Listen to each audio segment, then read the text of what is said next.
형, 이게 말이 돼요? 형, 이게 지금 말이 돼요?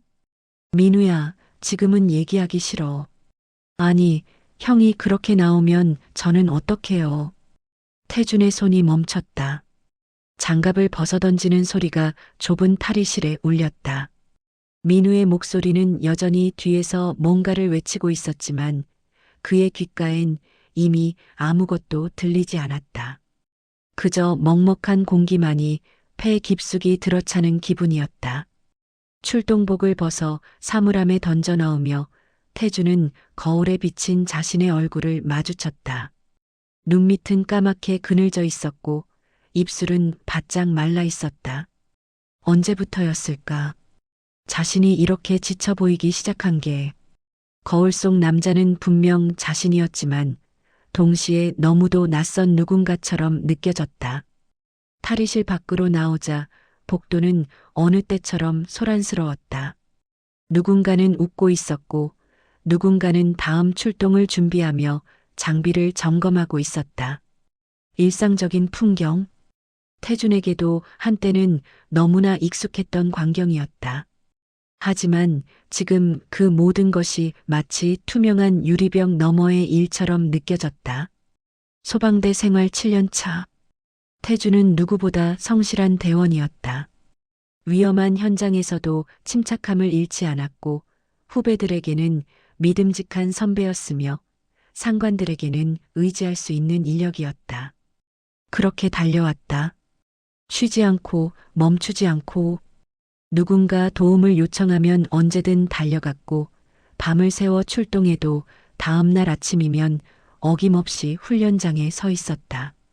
문제는 그 모든 것이 어느 순간부터 무너지기 시작했다는 것이었다. 지난주 화재 현장. 3층 건물에서 연기가 치솟았고 태준의 팀은 신속하게 진입했다. 계단을 오르는 동안 심장이 터질 듯 뛰었다. 평소라면 당연히 감당할 수 있는 긴장감이었다.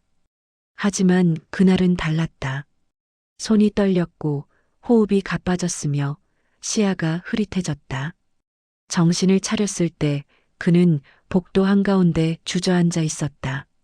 민우가 그를 부축해서 밖으로 나왔고 다행히 큰 사고는 없었다. 하지만 그 이후로 무언가 어긋나기 시작했다. 민우는 태준을 걱정했다. 지나칠 정도로. 현장에 나갈 때마다 태준의 상태를 확인했고 괜찮냐고 물었으며 작은 실수에도 예민하게 반응했다. 태준은 그게 고마우면서도 동시에 견딜 수 없이 답답했다. 자신이 약해 보인다는 것, 더 이상 믿음직하지 못하다는 것, 그 사실이 그를 짓눌렀다. 그리고 오늘 사소한 오해가 말다툼으로 번졌다. 장비 배치를 두고 민우가 태준의 방식에 이의를 제기했고 태준은 그게 자신을 무시하는 것처럼 느껴졌다. 이성적으로 생각하면 민우의 말이 틀리지 않았다는 걸 알았다. 하지만 감정은 이성을 따르지 않았다. 결국 태준은 목소리를 높였고 민우도 맞받아쳤다. 복도 끝 사무실 쪽으로 걸어가는 태준의 발걸음은 무거웠다. 머릿속은 온통 뒤죽박죽이었다. 민우에게 미안한 마음, 자기 자신에게 화가 나는 마음, 그리고 어쩌면 이 모든 것에서 벗어나고 싶다는 간절함까지. 복잡한 감정들이 뒤엉켜 그의 가슴을 짓눌렀다. 사무실 문을 열자 김 반장이 서류를 정리하고 있었다. 태준의 직속 상관이자 이 팀에서 가장 오래 일한 베테랑이었다. 김 반장은 태준의 얼굴을 보더니 잠시 망설이다가 입을 열었다. 태준아, 잠깐 앉아봐. 태준은 의자에 앉았다. 김 반장은 창밖을 보며 한동안 말이 없었다. 그 침묵이 오히려 태준의 마음을 조금 진정시켰다. 요즘 힘들지? 김 반장의 목소리는 조용했다. 태준은 대답하지 않았다. 대답할 말이 없었다. 아니, 정확히는 어떤 말로 시작해야 할지 몰랐다. 민우한테 들었어. 현장에서 내가 주저앉았던 일 말이야. 태준의 주먹이 무릎 위에서 꽉 쥐어졌다. 김 반장은 계속해서 말했다. 이 일 오래 하다 보면 다들 한 번쯤은 그런 순간을 겪어. 나도 그랬고 내 앞에 있던 선배들도 그랬지. 문제는 그걸 인정하지 못하고 계속 버티려고 할 때야. 전 괜찮습니다. 태준의 목소리는 예상보다 작게 나왔다. 김 반장은 고개를 저었다. 괜찮지 않아. 내 얼굴만 봐도 알 수 있어. 태준아, 넌 지금 한계에 와 있어. 그 말이 가슴에 박혔다. 태준은 고개를 들어 김 반장을 바라봤다. 그의 눈빛은 따뜻했지만 동시에 단호했다. 잠시 쉬어도 좋아. 아니, 쉬어야 해. 이대로 계속 가다간 너뿐만 아니라 팀 전체가 위험해질 수 있어. 쉬라는 말. 태주는 그 단어가 마치 자신이 실패했다는 선고처럼 느껴졌다.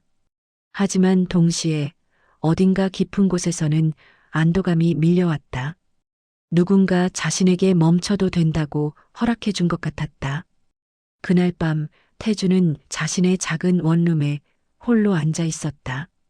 창밖으로는 도시의 불빛들이 끝없이 펼쳐져 있었다. 수많은 사람들이 각자의 삶을 살아가고 있었다. 태주는 그 속에서 자신이 얼마나 작고 지쳐 있는지 느꼈다. 핸드폰을 들었다. 민우에게 사과 문자를 보낼까 했지만 손가락이 움직이지 않았다. 대신 그는 오래된 사진첩을 열었다. 어릴 적 가족과 함께 찍은 사진들. 그 중에서도 유독 눈길이 가는 사진이 하나 있었다. 강릉 바닷가. 파란 하늘과 넓은 바다를 배경으로 환하게 웃고 있는 어린 자신의 모습. 그때는 모든 게 단순했다. 행복의 이유를 묻지 않아도 됐고, 내일을 걱정하지 않아도 됐다. 그저 바람을 맞으며 뛰어노는 것만으로도 충분했다. 태주는 사진을 한참 동안 바라보다가 조용히 결심했다. 떠나야겠다고. 이곳에서, 이 무게에서, 이 모든 것에서 잠시라도 벗어나야겠다고. 다음 날 아침 태주는 김 반장 앞에 휴가 신청서를 내밀었다. 김 반장은 서류를 받아들고 잠시 태준의 얼굴을 살폈다. 어디 갈 건데? 강릉이요. 강릉? 거기 연고라도 있어? 어렸을 때 가족이랑 자주 갔었어요. 좋은 기억이 있는 곳이라서요. 김 반장은 고개를 끄덕였다. 더 이상 묻지 않았다. 그저 서류에 도장을 찍으며 말했다. 천천히 쉬다 와.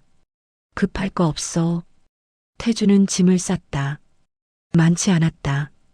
옷 몇 벌, 세면도구, 그리고 책 한 권.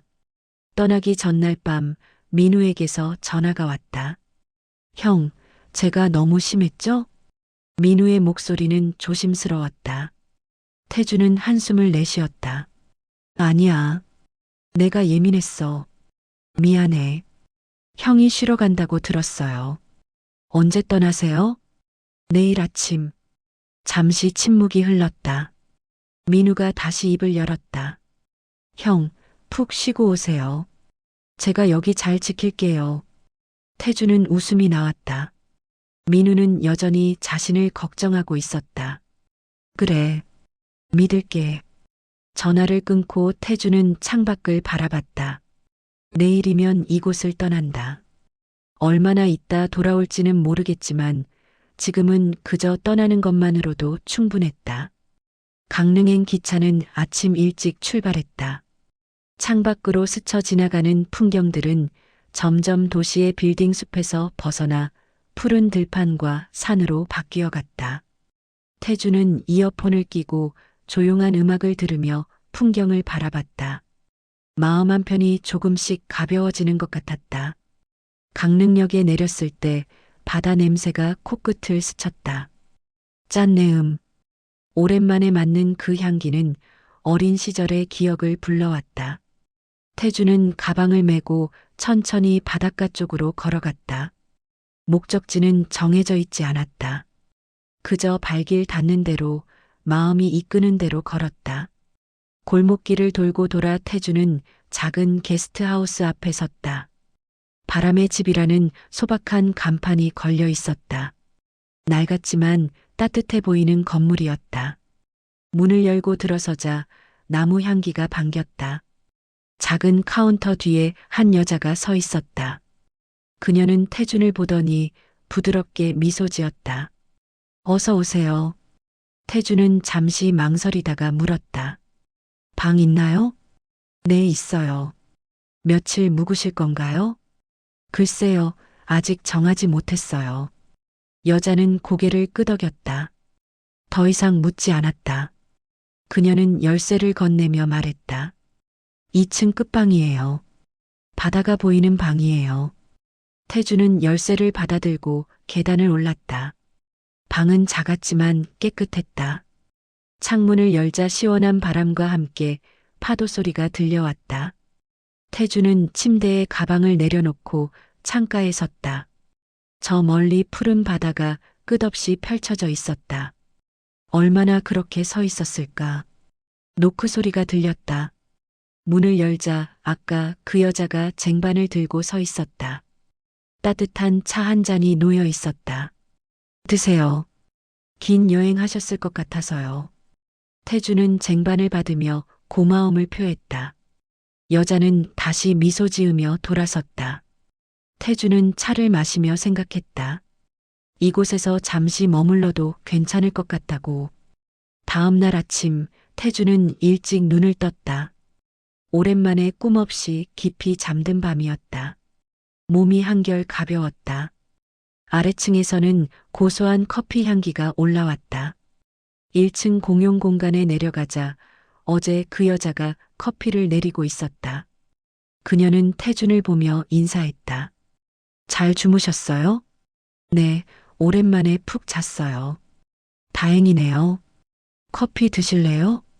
태준은 고개를 끄덕였다. 여자는 능숙한 손놀림으로 커피를 내려 건넸다. 태준은 한 모금 마시며 물었다. 여기 주인분이세요? 네. 지원이라고 해요. 저는 태준이에요. 지원은 부드럽게 웃었다. 그녀의 웃음에는 묘한 안정감이 있었다. 태준은 자연스럽게 자리에 앉아 커피를 마셨다. 강릉은 처음이세요? 지원이 물었다. 아니요. 어렸을 때 자주 왔었어요. 오랜만이에요. 좋은 기억이 있나 봐요. 네. 그때는 모든 게 좋았던 것 같아요. 지원은 더 묻지 않았다. 다만 조용히 고개를 끄덕이며 자신의 일을 계속했다. 태주는 그녀의 그런 태도가 고마웠다. 지나치게 관심을 보이지도 무관심하지도 않은 적당한 거리감. 오전 시간 동안 태주는 게스트하우스 주변을 산책했다. 해변은 평일이라 한산했다. 파도가 밀려왔다가 물러가는 소리만이 귓가를 채웠다. 태주는 모래 위에 앉아 한참을 바다를 바라봤다. 점심 무렵 게스트하우스로 돌아왔을 때 지원이 작은 정원에서 화분을 정리하고 있었다. 태주는 다가가 물었다. 도와드릴까요? 지원은 잠시 놀란 표정을 지었다가 웃었다. 괜찮으세요? 쉬러 오셨잖아요. 그래도 이렇게 가만히 있으니까 오히려 손이 근질거려서요.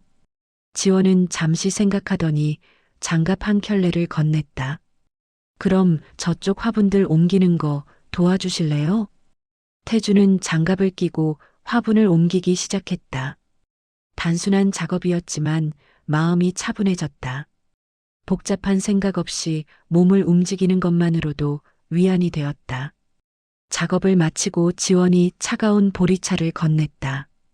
태주는 한 모금 마시며 말했다. 여기 정말 좋네요.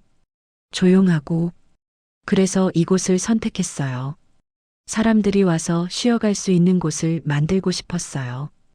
게스트하우스는 언제부터 하셨어요? 3년 됐어요.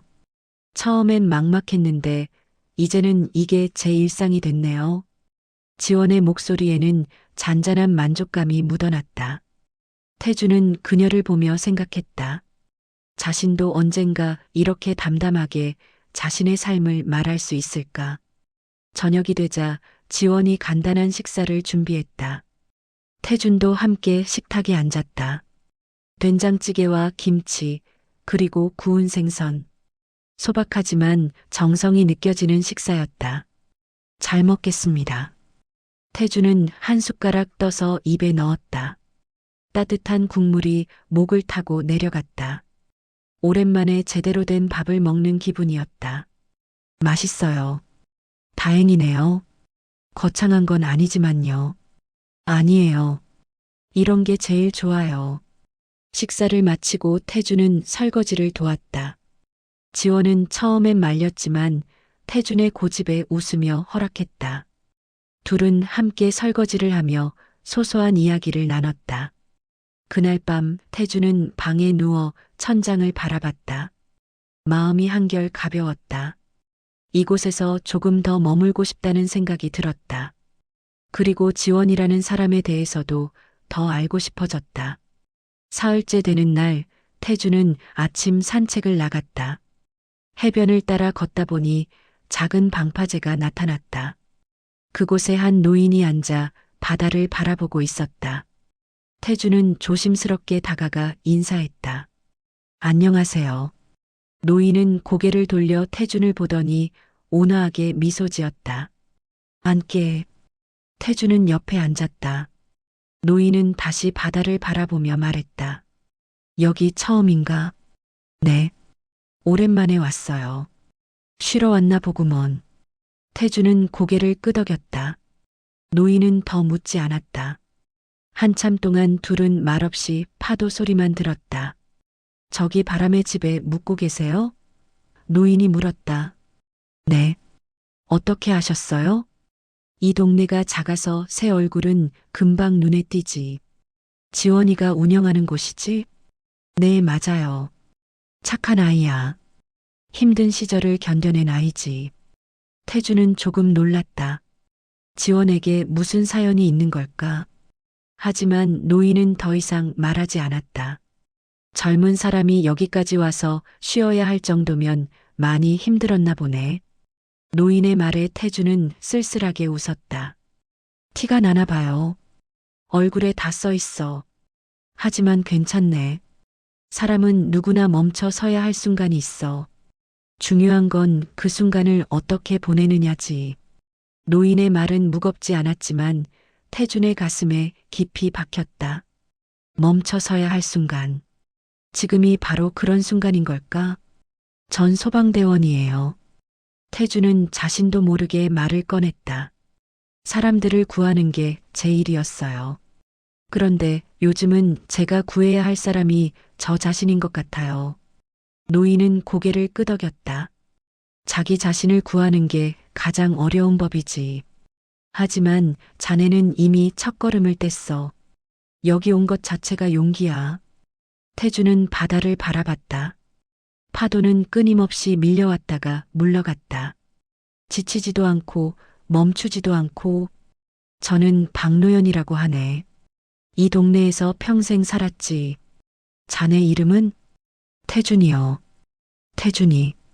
좋은 이름이야. 여기 있는 동안 천천히 쉬게. 바다는 늘 여기 있으니까. 노연 어르신은 천천히 일어났다. 태준도 따라 일어나 인사했다. 또 뵙겠습니다. 그래.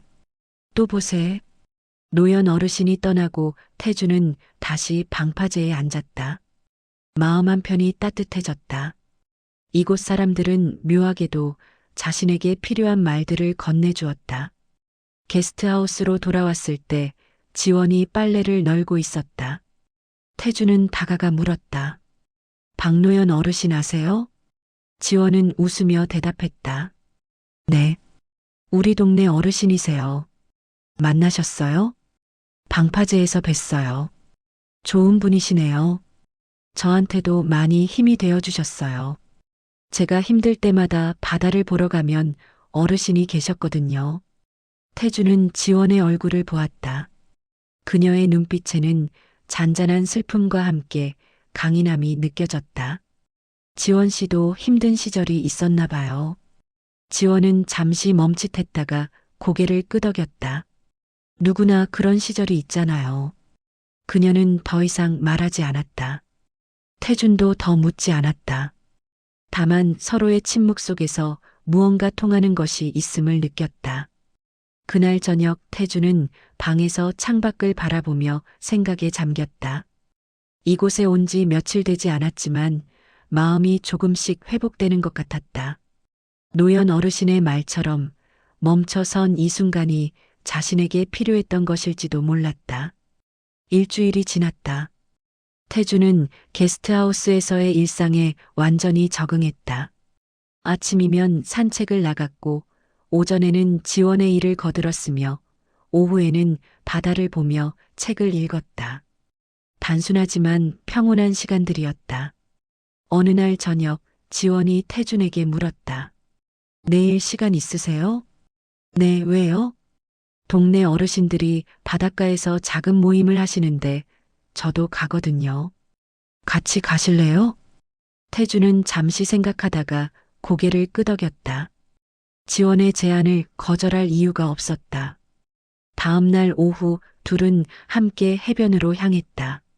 작은 천막 아래 노연 어르신을 포함한 몇몇 어르신들이 모여 있었다. 그들은 지원을 반갑게 맞이했고 태준도 자연스럽게 소개받았다. 아, 노연이 형님이 말씀하셨던 젊은이구먼. 서울에서 왔다며? 여기 어때? 어르신들의 질문에 태준은 정중하게 대답했다. 그들은 태준을 마치 손자처럼 대하며 이런저런 이야기를 건넸다. 음식을 나눠 먹고 바다를 보며 담소를 나누는 시간은 편안했다. 해가 기울어갈 무렵 어르신들이 하나둘 자리를 뜨기 시작했다. 노연 어르신이 태준에게 다가와 말했다. 지원이 잘 부탁하네. 태준은 고개를 갸우뚱했다. 노연 어르신은 의미심장하게 웃으며 떠났다. 태준과 지원만 남았다. 둘은 나란히 앉아 노을을 바라봤다. 하늘은 주황빛과 붉은빛으로 물들어 있었다. 한참 동안 말없이 풍경을 감상하던 지원이 조용히 입을 열었다. 저도 한때는 서울에 있었어요. 태주는 지원을 바라봤다. 그녀는 여전히 노을을 보며 말을 이어갔다. 회사 다니면서 바쁘게 살았죠. 그런데 어느 순간 모든 게 무너졌어요. 번아웃이었어요. 태준의 가슴이 철렁했다. 지원의 이야기는 마치 자신의 이야기 같았다. 가족들과도 멀어졌어요.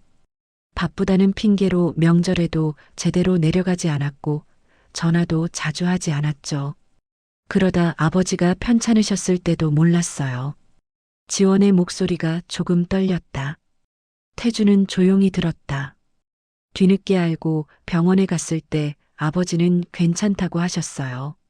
하지만 저는 제 자신이 너무 싫었어요. 가족보다 일이 우선이었던 제가요. 지금은 괜찮으세요? 태준이 조심스럽게 물었다. 지원은 고개를 끄덕였다. 아버지는 회복하셨어요. 그리고 저는 회사를 그만뒀어요. 가족들은 처음엔 놀라셨지만 결국 응원해 주셨죠. 그렇게 이곳에 왔어요. 후회는 안 하세요? 가끔은 해요. 그때 조금만 더 잘했더라면 하는 생각도 들고요. 하지만 그 경험이 없었다면 지금의 저도 없었을 거예요. 지원은 태준을 바라봤다. 태준 씨는 어떤 이유로 여기 오셨어요? 태준은 한참을 망설였다. 하지만 지원의 솔직함 앞에서 자신도 마음을 열고 싶었다. 저도 번아웃이에요. 소방대원 생활이 7년째인데 최근 들어 한계를 느꼈어요. 태준은 자신의 이야기를 천천히 풀어놨다. 그날 현장에서 주저앉았던 일, 민우와의 다툼, 그리고 스스로를 너무 몰아붙였던 시간들.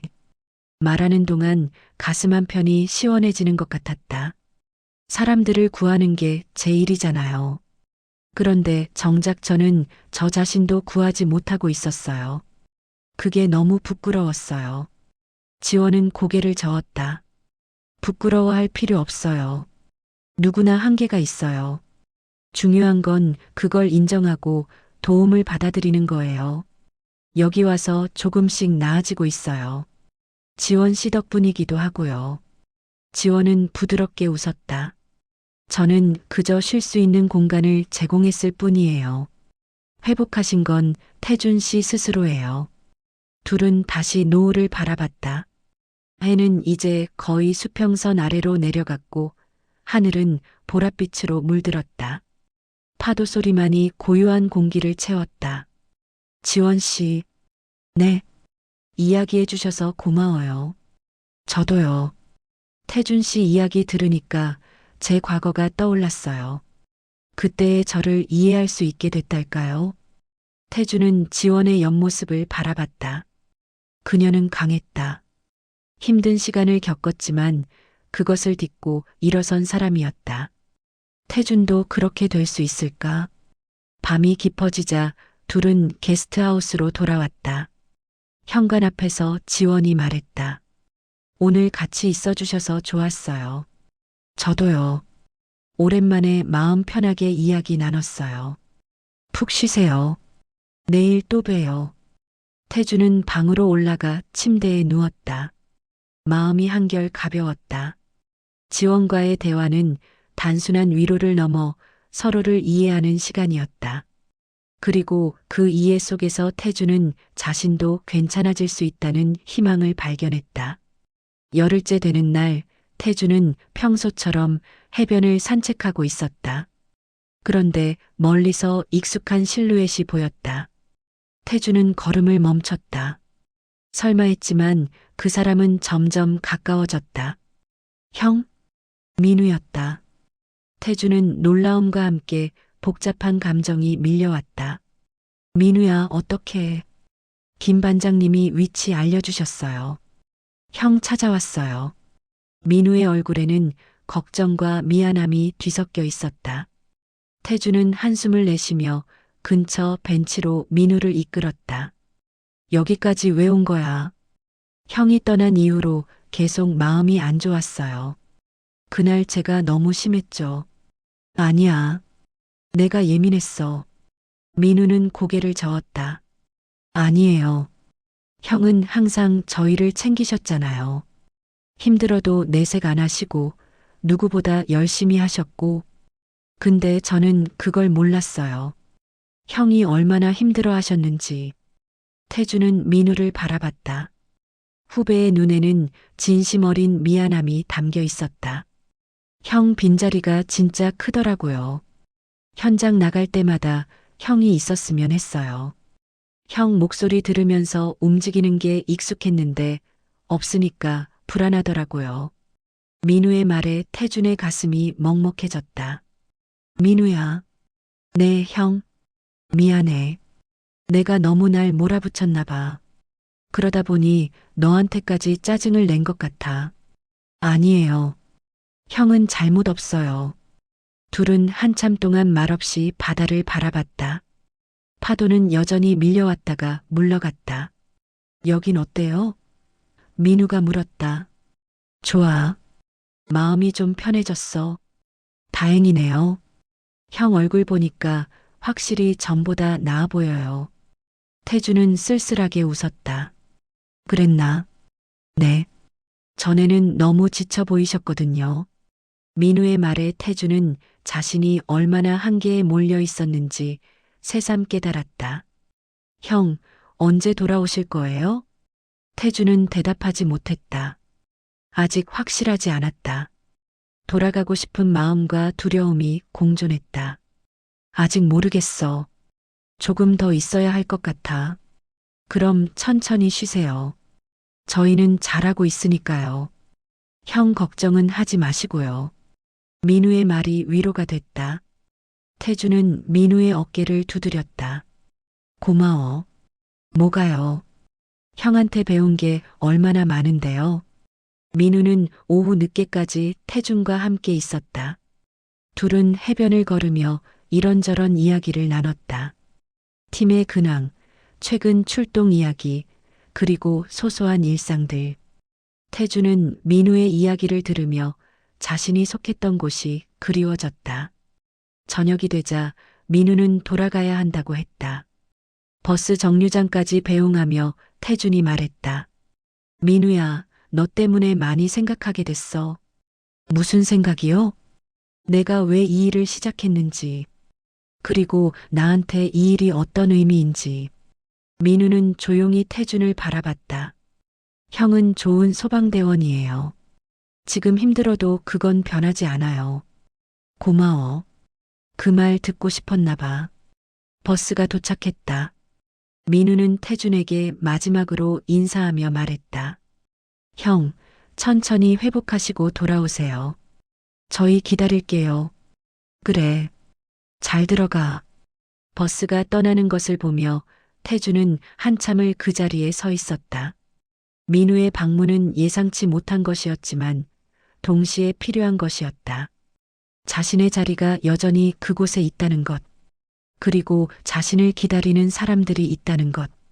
게스트하우스로 돌아가는 길, 태주는 복잡한 심경이었다. 마음 한편으로는 돌아가고 싶었고, 다른 한편으로는 아직 준비가 되지 않은 것 같았다. 현관문을 열고 들어서자 지원이 거실에서 책을 읽고 있었다. 그녀는 태준을 보며 물었다. 손님 오셨었나 봐요? 네. 후배가 찾아왔었어요. 걱정돼서 온 것 같은데요. 태준은 고개를 끄덕였다. 그런 것 같아요. 지원은 책을 덮으며 말했다. 좋은 사람들이 있네요. 네. 제가 몰랐던 거예요. 저 혼자만 힘든 줄 알았는데 다들 저를 걱정하고 있었더라고요. 그게 관계잖아요. 서로 기대고 의지하는 거. 태주는 소파에 앉으며 한숨을 내쉬었다. 돌아가야 할 것 같아요. 언젠가는요. 그럼 준비되셨을 때 돌아가세요. 급할 거 없어요. 지원의 말에 태주는 고마움을 느꼈다. 그녀는 언제나 적절한 거리를 유지하면서도 필요한 말을 건넸다. 그날 밤 태주는 방에서 민우와 나눴던 대화를 떠올렸다. 자신의 빈자리를 느꼈다는 민우의 말. 그 말은 태준에게 자신이 여전히 필요한 사람이라는 확신을 주었다. 하지만 동시에 부담이기도 했다. 태준은 창밖을 바라봤다. 달빛이 바다를 비추고 있었다. 그는 천천히 생각을 정리하기 시작했다. 돌아가야 한다. 하지만 예전과 같은 방식으로는 안 된다. 새로운 방식을 찾아야 한다. 2주가 지났다. 태주는 이제 강릉 생활에 완전히 익숙해졌다. 매일 아침 바다를 보며 산책하고 게스트하우스 일을 거들며 노연 어르신과 차를 마시는 시간들. 평온했지만 동시에 마음 한편에서는 무언가가 자라나고 있었다. 다시 일하고 싶다는 마음. 어느 날 아침 태주는 노연 어르신과 함께 방파제에 앉아 있었다. 어르신이 먼저 입을 열었다. 요즘 표정이 많이 달라졌네. 그런가요? 처음 왔을 때는 죽은 사람 같았는데 지금은 살아있는 사람 같아. 태주는 웃음이 났다. 그 정도였나요? 그 정도였지. 그런데 이제는 뭔가 고민하는 것 같은데? 태주는 잠시 망설이다가 솔직하게 말했다. 돌아가야 할 것 같아요. 제자리로요. 그래야지. 여기가 내 자리는 아니니까. 하지만 두려워요. 다시 똑같이 될까 봐요. 노연 어르신은 고개를 저었다. 똑같이 되지 않아. 자네는 이제 다른 사람이니까. 여기서 배운 게 있잖아. 뭘 배웠을까요? 쉬는 법. 그리고 자신을 돌보는 법. 그게 가장 중요한 거야. 태주는 바다를 바라보며 생각했다. 어르신의 말이 맞았다. 자신은 변했다. 예전처럼 무작정 달리기만 하는 사람이 아니었다. 게스트하우스로 돌아왔을 때 지원이 정원에서 허브를 가꾸고 있었다. 태주는 다가가 옆에 앉았다. 지원 씨, 네, 저 곧 떠날 것 같아요. 지원의 손이 잠시 멈췄다. 그녀는 태준을 바라보며 물었다. 결정하셨어요? 아직 정확한 날짜는 모르겠지만 곧이요. 지원은 부드럽게 미소 지었다. 다행이네요. 다행이요? 네. 준비가 되신 것 같아서요. 처음 오셨을 때랑은 많이 달라 보여요. 태주는 지원의 말에 고개를 끄덕였다. 지원 씨 덕분이에요. 여기서 보낸 시간이 저를 다시 세워줬어요. 아니에요. 태준 씨가 스스로 일어서신 거예요. 저는 그저 쉴 공간을 드렸을 뿐이에요. 태주는 지원을 바라봤다. 그녀는 언제나 겸손했다. 하지만 태주는 알고 있었다. 지원이 없었다면 자신은 이렇게 회복하지 못했을 것이다. 두렵지 않으세요? 지원이 물었다. 두려워요. 다시 무너질까봐. 그럼 무너지지 않게 하면 돼요. 어떻게요? 지원은 허브를 만지며 말했다. 꼭 예전 모습으로 돌아갈 필요는 없어요. 새로운 방식으로 살아도 돼요. 예를 들면 힘들 때 쉬는 걸 두려워하지 않는다거나 도움을 요청하는 걸 부끄러워하지 않는다거나. 태주는 그녀의 말을 곱씹었다. 새로운 방식. 그게 무엇인지 아직 명확하지는 않았지만 찾아갈 수 있을 것 같았다. 지원 씨는 그렇게 하고 계세요? 태준이 물었다. 노력하고 있어요. 완벽하진 않지만요. 가끔 예전 습관이 나올 때도 있어요. 하지만 이제는 그걸 알아차릴 수 있어요. 그게 중요한 것 같아요. 태주는 고개를 끄덕였다. 저도 그렇게 할게요. 저녁 식사 후 태주는 방에서 핸드폰을 꺼냈다. 김 반장에게 전화를 걸었다. 몇 번의 신호음 후 김 반장의 목소리가 들렸다. 태준아, 반장님 저예요. 어떻게 지내? 많이 좋아졌어요. 덕분에요. 다행이다. 그래서 전화한 이유는? 곧 돌아갈게요. 전화 너머로 잠시 침묵이 흘렀다. 그리고 김 반장의 목소리가 들렸다. 준비됐어? 네. 이제 준비됐어요. 천천히 와. 급할 거 없어. 감사합니다. 전화를 끊고 태주는 창밖을 바라봤다. 밤하늘에는 별들이 가득했다. 서울에서는 보지 못했던 별들. 태주는 그 별들을 보며 생각했다. 돌아가도 괜찮을 것 같다고. 이제는 다를 것 같다고. 며칠 후 태주는 짐을 쌌다. 많지 않았다. 올 때와 비슷한 양이었다. 하지만 마음만큼은 훨씬 가벼웠다. 아침 일찍 1층으로 내려가자 지원이 이미 커피를 준비하고 있었다. 그녀는 태준을 보며 미소 지었다. 오늘 떠나시는군요. 네. 오전 기차로요. 지원은 커피를 건네며 말했다. 마지막까지 함께 할게요. 둘은 나란히 앉아 커피를 마셨다. 창밖으로는 아침 햇살이 들어왔다. 평온한 아침이었다. 지원 씨, 정말 고마웠어요. 뭐가요? 모든 게요. 저를 받아주시고, 쉴 수 있게 해주시고, 이야기 들어주시고. 지원은 고개를 저었다. 저도 태준 씨한테 고마워요. 태준 씨 덕분에 제 과거를 돌아볼 수 있었어요. 그리고 제가 잘 살고 있다는 걸 확인할 수 있었고요. 태준은 지원을 바라봤다. 그녀의 눈빛은 따뜻했다. 언젠가 다시 올게요. 언제든 오세요. 방은 항상 비워둘게요. 둘은 웃었다. 그리고 다시 커피를 마셨다. 출발 시간이 다가왔다. 태주는 가방을 메고 현관으로 향했다. 지원이 문까지 배웅했다. 잘 가세요. 네. 몸 건강하세요. 태주는 돌아서려다가 멈췄다. 그리고 다시 지원을 바라보며 말했다. 지원 씨가 없었다면 저는 여전히 어둠 속에 있었을 거예요. 진심으로 감사해요.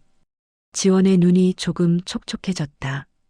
하지만 그녀는 여전히 미소를 잃지 않았다. 태준 씨도 저한테 빛이었어요. 힘내세요. 태준은 고개를 끄덕이고 걸음을 옮겼다. 뒤돌아보니 지원이 손을 흔들고 있었다.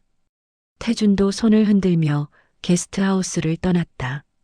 역으로 가는 길, 태준은 노연 어르신을 만났다. 어르신은 방파제에 앉아 바다를 보고 있었다. 어르신, 노연 어르신은 고개를 돌려 태준을 보며 미소 지었다. 떠나는구먼. 네. 인사드리려고 왔어요. 잘 가게. 그리고 기억하게. 힘들면 언제든 다시 와도 돼. 감사합니다. 어르신 말씀 덕분에 많이 배웠어요. 배운 걸 잘 써먹게. 그게 중요한 거야. 태주는 어르신에게 깊이 인사하고 역으로 향했다. 기차에 올랐을 때 창밖으로 강릉의 풍경이 보였다. 바다, 하늘, 그리고 작은 마을들. 태주는 그 풍경을 눈에 담으며 생각했다. 여기서 보낸 시간은 자신의 인생에서 잊지 못할 선물이 될 것이라고. 기차가 출발했다.